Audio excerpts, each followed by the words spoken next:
આજે હું તમને પચખાણ કરવાની વાત કરું છું. તો પચખાણ કયા કયા કરવાના હોય?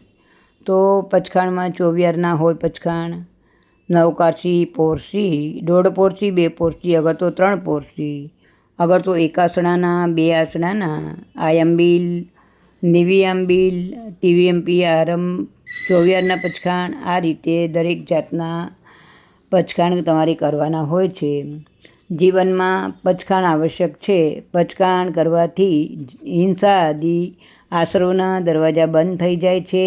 ઈચ્છાઓનો નિરોધ થઈ જાય છે. ઈચ્છાઓનો નિરોધ થવાથી આત્મા સર્વ પદાર્થમાં તૃષ્ણા રહિત બની પરમ શાંત થઈ સુખપૂર્વક વિચરે છે. પચખાણ સાધુ ભગવાન પાસે લેવાના હોય, પણ હવે ભણતા છોકરાઓ હોય, સ્કૂલમાં જવાનું હોય, ઓફિસે જવાનું હોય, ટાઈમ ન હોય તો પોતાની જાતે પણ પચખાણ કરી શકે. અગર તો ઘરમાં કોઈ બી વ્યક્તિ હોય તે પણ પચખાણ કરાવી શકે. તો તમારે ઈશાન ખૂણા તરફ મુખ રાખી સિમંદર સ્વામી પાસે પંચમહાવિદ્ય ક્ષેત્રમાં બિરાજતા તીર્થંકર ભગવાનની આજ્ઞા લઈ પોતે જાતે પણ પચખાણ કરી શકે છે. ચોવિયારના પચખાણ ધાર્યા પ્રમાણે ચોવીમપી આહારમ પચખામી અસ્તણમ પાણમ ખાય્યમ સાય્યમ અનંતણા ભોગેણમ સહસાગારેણમ સવસમાહી વત્યાગારેણમ અપ્પાણમ વોશિરામી. ચોવિયાર તમારે 1 કલાક, 2 કલાક, 3 કલાક એવી રીતે બી કરાય અને રાત્રે પ્રતિક્રમણ કરી અને ત્યાર પછી પણ ચોવિયાર લો તો તમારે સવારે દિવસ ઉગે ત્યારે ચોવિયાર પાળવાનો હોય.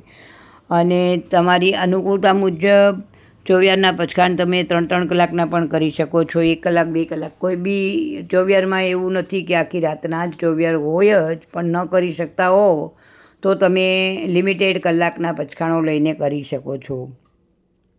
હવે નવકાશી, પોરસી, દોઢ પોરસી, 2 પોરસી અને 3 પોરસીના પચખાણ. તો ઉગ્ગે સુરે નમોકાર સહ્યમ ચોવ્યમપી આહારમ પચખામી અસણમ પાણમ ખાય્યમ સાય્યમ અનંતણા ભોગેણમ સહસાગારેણમ સવસમાહી વત્યાગારેણમ અપ્પાણમ ઓશિરામી. હવે નમોકાર સહ્ય એટલે કે નવકાશીના પચખાણ થાય. પોરસી હોય તો પોરસીના પચખાણ કરવા હોય તો તમારે પોરસી એ શબ્દ બોલવાનો નમોકારની જગ્યાએ. દોઢ પોરસી હોય તો દોઢ પોરસી નમોકારની જગ્યાએ બોલી શકો છો. 2 પોરસી હોય તો 2 પોરસી બોલવાની અને 3 પોરસી હોય તો 3 પોરસી બોલવાની. બાકીના શબ્દો બધા એના એ જ રહેશે. તો તમે આ રીતે પચખાણ બોલવાના અને પચખાણ કરી પછી તમારો જેટલા સમયના પચખાણ કર્યા હોય તે પચખાણ પૂરા થાય ત્યારે પાળવાના પણ હોય છે. એમના પચખાણ પણ થોડા અલગ હોય છે. એ પણ તમારે હું તમને શીખડાવીશ. પણ હજી અત્યારે આપણે એકાસણાના, 2 આસણાના, આયંબિલ અને નેવી આયંબિલ અને તિવિયારા અને ચોવિયારા ઉપવાસ, આ 3 પચખાણ છે. 2 પચખાણ સાથમે આવી જશે. તો હવે એકાસણમ તિવ્યમપી આહારમ પચખામી અસણમ ખાય્યમ સાય્યમ અનંતણા ભોગેણમ સહસાગારેણમ સાગરિયાગારેણમ ગુરુ અભુઠ્ઠાણેણમ મહતરાગારેણમ આવુટણ પસારેણમ સવસમાહી વત્યાગારેણમ અપ્પાણમ વોશિરામી. આમાં એકાસણાના બી આલે અને તમારે બિયાસણા કરવા હોય તો એકાસણમ કરની જગ્યાએ તમારે બિયાસણા બોલવાનું અને બાકીના શબ્દો એના એ જ રહેશે.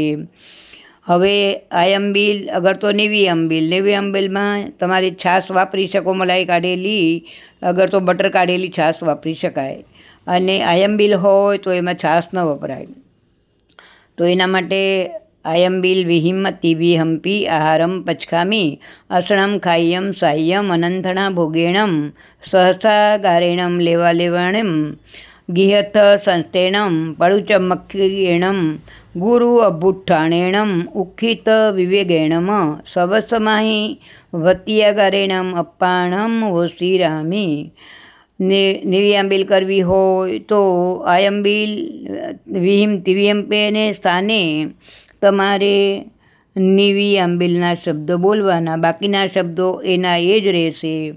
હવે તિવિયારો ચોવિયાર ઉપવાસ તિવિયારો કરવો હોય કે ચોવિયારો ઉપવાસ કરવો હોય તો એના માટે ઉગે સૂર્ય અભ્ભઠ્ઠમ તિવ્યંપી આહારમ પચકામી અસણમ ખાય્યમ સાય્યમ અનંથણા ભોગેણમ સહસાગરેણમ મહતરાગારેણમ સવસમાહિવત્યાગારેણમ અપ્પાણમ ભોશીરામી. જો 24 ઉપવાસ કરવો હોય તો તિવ્યંપી આહારમ પચકામી અસણમ ખાય્યમ સાય્યમને સ્થાને ચોવ્યંપી આહારમ પચકામી અસણમ પાણમ ખાય્યમ સાય્યમ આ શબ્દ બોલી અને આ દરેક પ્રત્યાખ્યાન લઈ શકાય છે.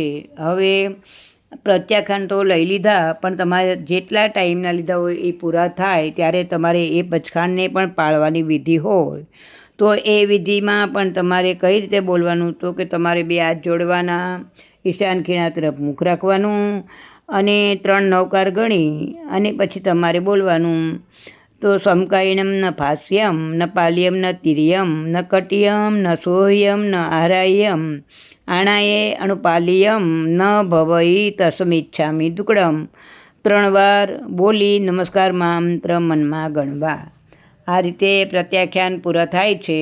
અને તમે લોકો બધા પર્યુષણ જેવા દિવસોમાં તમારાથી ઉપવાસ એકાસણા થાય તો એ પણ કરાય, અને ન થાય તો 2-3 કલાકના 24 તો આપણે કરવા જ જોઈએ. કેમ કે આપણા વીર ભગવાને બતાવેલા પર્યુષણ જેવા દિવસો અને એ દિવસોમાં તપ ત્યાગથી આપણું જીવન આપણે પસાર કરવાનું હોય તો કમસે કમ 1 કલાકના પણ 24 લેતા આવડવા જોઈએ, અને લઈને પછી પાળવાનું.